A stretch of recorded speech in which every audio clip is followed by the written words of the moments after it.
Chilling tales for dark nights.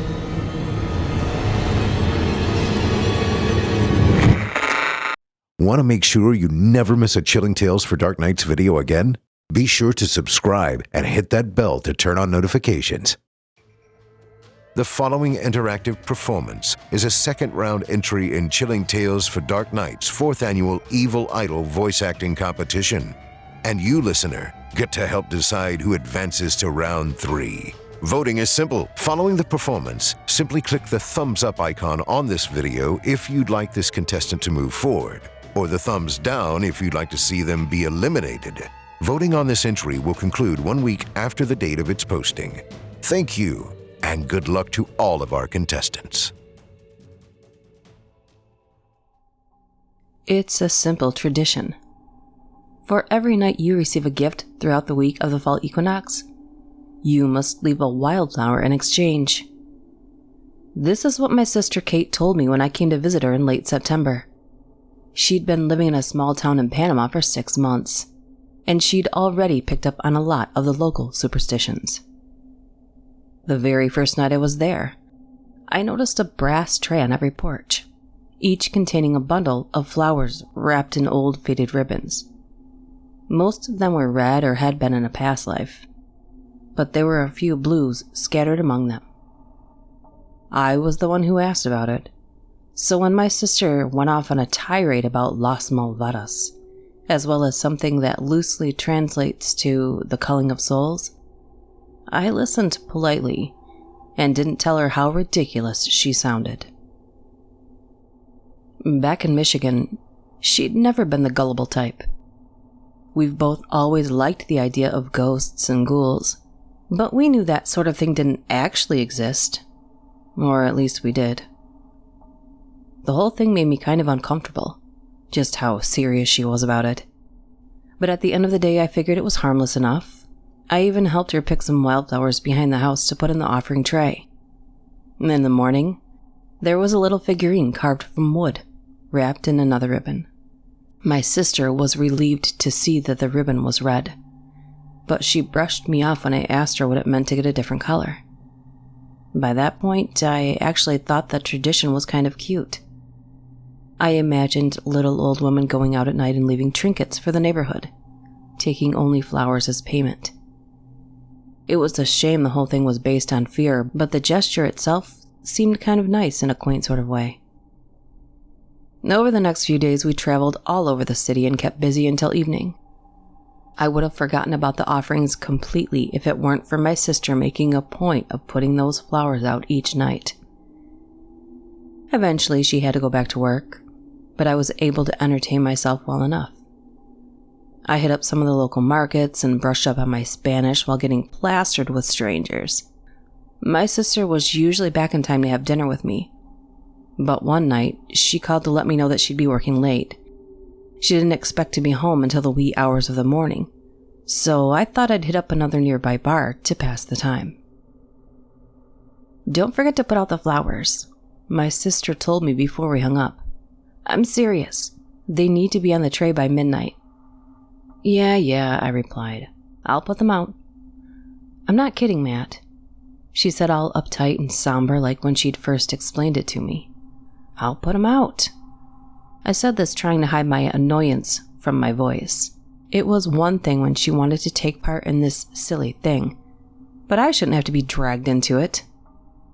Still, it was a simple task, nothing worth arguing over. We said goodbye and I got ready to go.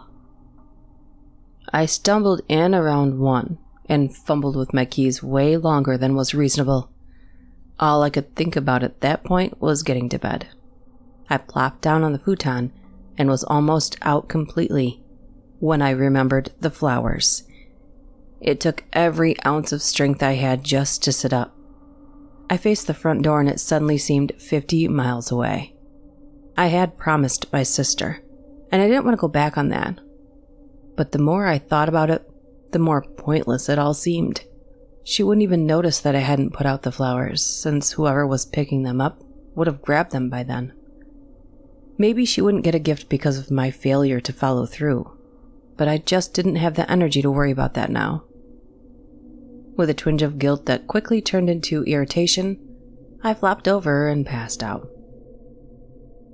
In the morning, I thought about what my sister would do if she found out. She had been making a huge deal over it from the start, and I really didn't want this to sour my entire visit. I checked the altar as soon as I got up, and much to my relief, there was another gift on the tray. No harm, no foul. This time, it sort of looked like a doll made of twigs and animal hair. Honestly, it was pretty creepy. I decided to let my sister deal with it herself, then went to the kitchen for breakfast. I thought it was over from there. But the moment my sister stepped outside, she started freaking out. "What did you do?" she screamed. My stomach twisted, but I tried to play it cool. What's wrong?" She held up the gift, thrusting it into my face as if it were damning evidence. I still didn't understand the problem, so she pointed at the ribbon tied around the doll's middle. "If you put the flowers out like you should have, this would be red, not blue." I felt guilty for a moment, but the more upset she got, the more it started to freak me out. I was afraid she might be unwell. Like maybe this wasn't just superstition, but an underlying mental illness that was only surfacing now. There was no way to justify the way she was acting. "Look, Kate, I'm sorry." I said this, trying to calm her down. But she wouldn't let me finish. "Do you know what we have to do now? We have to bind the flowers in blood." I let that hang in the air between us for a moment before I offered an incredulous, "What?" "You put a target on this household, and the only way to appease Las Malvadas now is to spill your own blood." I stood there, dumbfounded, as she ran to the kitchen. I was seriously getting scared. This wasn't like her, getting all worked up over a local myth. I would have thought she was messing with me if she weren't so genuinely distraught. When I finally followed her to the kitchen, though, I could no longer pretend this was no big deal. "What are you doing?" I asked, hovering in the doorway. Kate had the knife against her wrist, staring down at it over the sink. Below her arm was a saucer, strategically placed beneath the area she was about to cut. "Stop it, Kate. You're scaring me. Stop this." She looked over at me, tears rushing down her face, and I was torn between wanting to comfort her and wanting to take her to the emergency room. "Kate, you're sick. You need to get to a doctor." "Don't patronize me," she screamed, and I pressed my back against the wall. She'd never shouted at me like that before. Kate turned back to the sink, then wiped her eyes with the back of her hand. "I know you don't get it. You think I'm crazy. That's because you've never seen it." I swallowed. "Kate, come on, just put the knife down." Kate shook her head and turned to me again. "We have to make this right." I took a tentative step toward her, watching her hands intently. "Making yourself bleed isn't going to fix things." She shook her head again, more persistently. "I know," she murmured. "It has to be you." I froze again, afraid to get any closer. "Kate, you're freaking me out. You want to hurt me now?" "No," she shouted. "I don't want to hurt you. I want to protect you. And I thought maybe if I did it myself, you'd be safe. But I just feel it in my gut that it's not true. You were the one who screwed up. It has to be your blood." "Whoa, hold on," I said, backing up. She gripped the knife harder and took a step toward me. "Matt, I know you don't believe me, but I have to do it," Kate said. "Please don't fight me on this. I don't want to see those things happen to you." At that point, I had no clue how to react.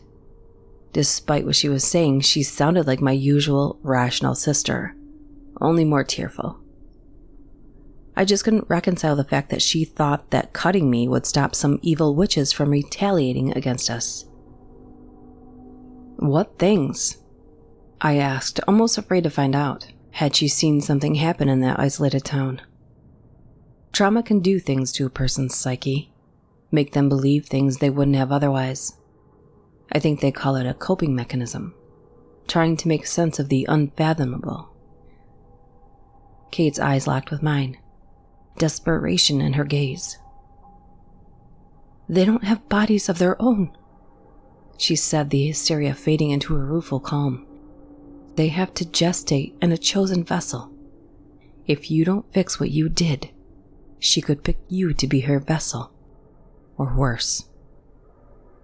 Kate, let's just go, I said.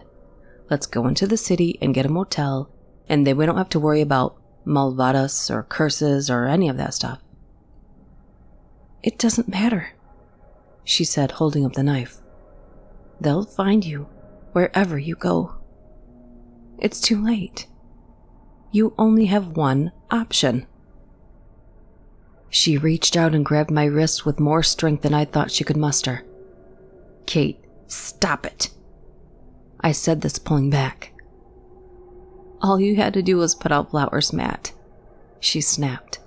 It wasn't hard, but you couldn't even do that much. And now I have to spill your blood. I clenched my jaw at the accusation and ripped my wrist from her grasp. Now I was getting mad. I'd indulged her up to that point, but she was being ridiculous. I wasn't risking getting tetanus over some backwoods superstition. Enough, Kate. You're acting crazy. I don't expect to change your mind, she said, but you need to do this for me. She stared at me, bristling at my stunned silence. You need to do this for me, Matt. Give me your arm. Why are you doing this? Since when do you let folklore control your life? That's not the sister I know. Well, you won't have a sister at all if you don't give me your fucking arm. The room fell silent again. Though she didn't move away, I could see a hint of regret on Kate's face, realizing what she'd said in fear and anger. My eyes burned and blurred my vision. What are you saying? You would seriously cut me off because of this shit? I asked this through gritted teeth. Kate wouldn't look at me now. Rage bubbled up inside me. Fine, I snapped. You have to fucking cut me for your bullshit superstitions, do it. Apparently, that's more than... Kate grabbed my wrist again. And before I could finish my sentence, she'd swiped the knife over my arm, leaving a shallow but painful wound just below my wrist. Holy fuck, Kate, I cried, gripping my arm and doubling over. You fucking cut me. I can't believe you fucking did it. I'm sorry, she said, even as she grabbed the saucer and held it below my dripping gash. Blood poured onto the plate, spilling from between my fingers, until she set the saucer on the counter and got me a rag. Put pressure on it, she said, her tone low and defeated, which was surprising considering she'd gotten what she'd wanted at my expense. What the fuck, Kate? I said this, my voice much softer now, tear-choked. She turned and left the room, heading into the backyard, where I assumed she'd be picking wildflowers. I stayed where I was for a long while, pressing down on the cut and breathing through the agony until Kate finished binding the flowers and helped me bandage my arm up. From that point on, a weighted silence hung between us. Kate seemed back to her old self, maybe just relieved. I couldn't bring myself to face her, though, still feeling betrayed. Once more, I considered trying to get her to go to the ER, but I was afraid she might attack me again. Whatever was going on with her, I wasn't equipped to handle it. When Kate finally spoke to me, it was to tell me that she was staying with a friend tonight. She felt we both needed some space from one another. I was grateful for that much, as I wasn't particularly enjoying her company at the moment. Kate left without saying goodbye, and I spent the rest of the evening watching TV and fiddling around on my laptop. I couldn't get the things that Kate had said, had done, out of my head, and I briefly considered going out to the bar again to drown my sorrows. However, considering how getting wasted had caused the conflict in the first place, I decided not to press my luck. My anger toward Kate slowly faded back to concern. I didn't know how we were going to handle this. Was there any coming back from that kind of insane fight? I headed to the kitchen for some water, and as I passed the living room window, I noticed someone standing across the street, not moving. I confess, my initial reaction was akin to emotionally wetting my pants, and a choked, involuntary sound escaped me like I'd been punched in the gut. But once my stomach stopped doing somersaults, I carefully approached the glass, peering out into the night. The street lamps were just bright enough for me to make out an old woman, dressed all in black. I could only see her profile from my angle, but she was fairly distinct in her dress. There were heavy rings and bracelets on her arms and hands, a series of chains dangling from her neck. Her frock was so long that it dragged on the ground, and she wore a scarf over her hair, mostly hiding her features. However, when she turned back, I could clearly see her red, leathery face. "Ah, the malvados have arrived," I said to myself, chuckling darkly. Part of me wanted to go out and confront the woman, as if it were her fault that my sister was losing it. Instead, I watched from the living room window as she loitered across the way. She hovered around the stoop for a while, looking back and forth, before she pulled something from her pocket. A gift, most likely, confirmed when she picked up the bundle of wildflowers that sat on the stoop's altar. Right then, I wished my sister could see it. I wanted to confront the thing she'd built up in her mind, so that she'd be able to put a face with her irrational fear. Merely a little old lady who made the swap, then wandered off into the night without looking back. Just the one house, apparently. I wondered if she'd return for the rest of the flowers, or if perhaps different folks were involved in the process. Either way, I turned off the living room light so as not to spook any other elderly women who might come by. I was still bitter about the whole thing, but I really didn't want to have another huge blowout with Kate. I lazed about for the rest of the evening, appreciating the time to myself. It was nice until somewhere around midnight, I noticed it had become unnaturally quiet. No insect chirps, no hum of civilization. It unnerved me a little. However, the peacefulness allowed me to relax and really get into a mystery novel I was reading, so I pushed it from my mind. I even started to drift off, book in hand. A sudden crash cut through the eerie silence and had me halfway to my feet before I could even process it. My heart thudded in my chest from the scare, but after a moment, I caught my breath and tiptoed to the window. I looked back and forth, at first seeing nothing on the street to explain the noise. But before I turned away, I saw a figure near the end of the block. Beside it, a garbage can had been tipped over, spewing trash along the road. Well, that explained it. Some guy had upended the bin, and the lack of crickets or sounds of traffic had made the fall especially loud. I watched the man for a moment as he continued swaying at the end of the street, a bloated silhouette. He was a large individual with a massive gut, bigger around than he was tall. Drunk off his ass, I assumed.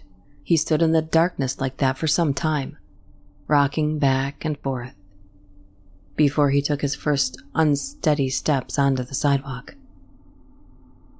I noticed that most of the streetlights had flickered off. The moon was bright enough, though, to track the man as he lumbered from porch to porch, leaning over the altars. It looked as if he were taking the bouquets, but it didn't look like he was putting anything back. "Damn," I murmured. A lot of people were going to be upset in the morning. I wondered what sort of bloodbath that would entail. I froze as the man neared my sister's place, slinking back so that I was mostly hidden by the curtains. He glanced around, his head jerking in a strange, unnatural manner.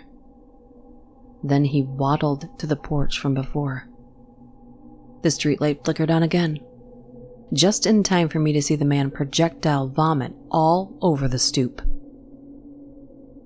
I gagged and recoiled, until I noticed it wasn't the typical bile he was heaving. He was throwing up blood. Thick, heavy, seemingly endless amounts of blood. I put a hand over my mouth as I watched the guy stumble toward the door. He ran a bloody palm down the front of it, leaving a red streak in its wake. Then he reached for the handle and tugged. Once, twice, a third time, before he lifted both arms and began pounding on the door with all his might. He slammed his fists against the wood, frantic and enraged. It was at that moment that I realized I should be calling the cops.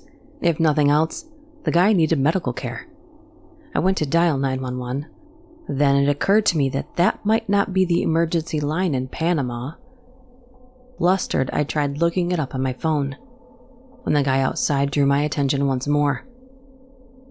He'd wandered away from the porch and was now convulsing in the street. The noises he was making were primal, like a feral animal, and I found that I couldn't move. I couldn't look away. I just watched as the man fell to his knees, heaving again, before throwing himself backward. Still kneeling, he twisted until his shoulders pressed into the asphalt, jutting his large abdomen out into the light of the moon.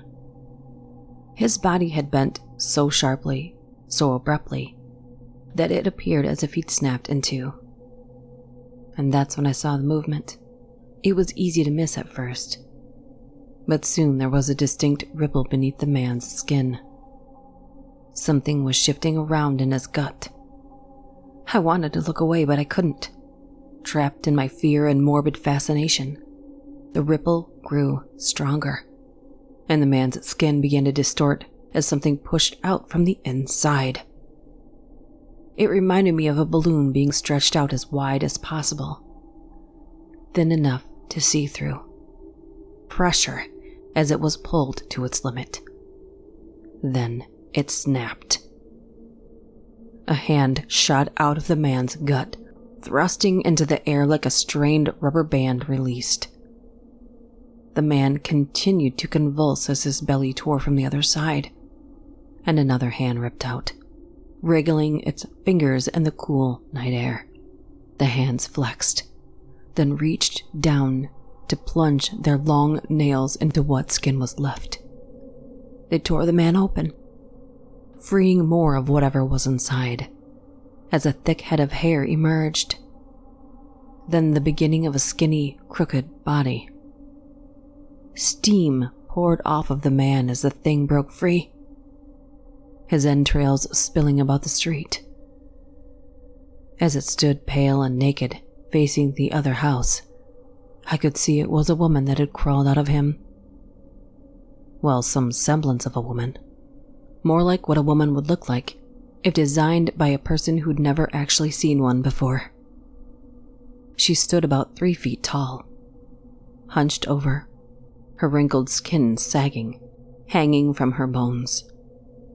There was shockingly little viscera on her, and she seemed unbothered by the cold. The man was still twitching in his pile of guts as the woman, the malvada, approached the house. I couldn't see her face. I could only partly see what she was doing. I could, however, make out her deformed shape, her jagged movements as she pressed against the outer wall of the home, right beneath a sealed, covered window. She was resting her head on the wood, arms splayed as if embracing the structure. Had she made a sound, I wouldn't have heard it, as my heartbeat was pounding in my ears. Stricken, I watched as she stretched her arms out unnaturally long. Watched as she began to slide into the crack of the closed window. Watched as she disappeared entirely. The second she was out of sight, I was dialing. My Spanish is limited, but I did my best to describe what I was seeing, and the woman on the phone promised that the police would be there soon. I ran around the house, double-checking all the locks on the doors and windows. Not that it mattered. Did it? Not that anything could keep her out. I swallowed back the bile in my throat and locked myself in the bathroom. Then I did something I hadn't done since high school. Prayed. All I know is I fell asleep somehow, despite everything. I woke in a cramped, achy position, briefly disoriented over where I'd woken. When I came out of the bathroom, it was 6 o'clock in the morning. If the police had come earlier, I hadn't heard them. But I could see flashing lights outside the living room window now. I called my sister and she got home around an hour later. We didn't discuss what had happened between us. We didn't say much of anything. Instead, we joined the rubberneckers surrounding the area and watched as the police taped off the house and removed several body bags. Murder. A woman whispered in Spanish. She and her friend spoke too quickly for me to catch most of what they were saying, but I was able to gauge that the family in that home had been brutally slaughtered. As of yet, there wasn't enough information to guess as to why. Among the noisy crowd, I noticed the woman I'd seen the previous night, chattering excitedly with some other bystanders. A local busybody, I later learned. Not a witch at all, just a bad neighbor. Though I never did find out what she'd been doing on the porch that night. I left a day early, with no argument from my sister. Despite everything, we still hugged and said I love you. The flight home felt even longer than usual. In a sense, it was like I'd left some part of me back in that village, but I couldn't pinpoint what or why. I'm back in the States now, haven't talked to my sister much. For the most part, the nightmares have stopped, but sometimes I still hear scratching on my bedroom window. I guess I'm a little paranoid these days. Lately, it's hard to gauge what's in my head and what's really happening around me. I just keep questioning my own memory of events. Was it some sort of temporary psychosis? Did I hallucinate the things I saw? Or did I really witness that scene from hell? Did I really see without a doubt that all of my fears could be true? I try not to think about it anymore. I spend much of my day just pretending like it never happened. Of course, I do keep a large roll of red ribbon in my desk now. I know the equinox has passed, but I still leave flowers on my porch every night. Just in case. Thank you for listening. I'm your host, Steve Taylor, reminding you that if you haven't already, don't forget to cast your vote for this contestant via either a thumbs up or a thumbs down vote. New entries will be posted throughout the month. Be sure to tune in and vote for each of them and help decide who becomes the next evil idol. Until next time, turn off the lights and turn on the dark.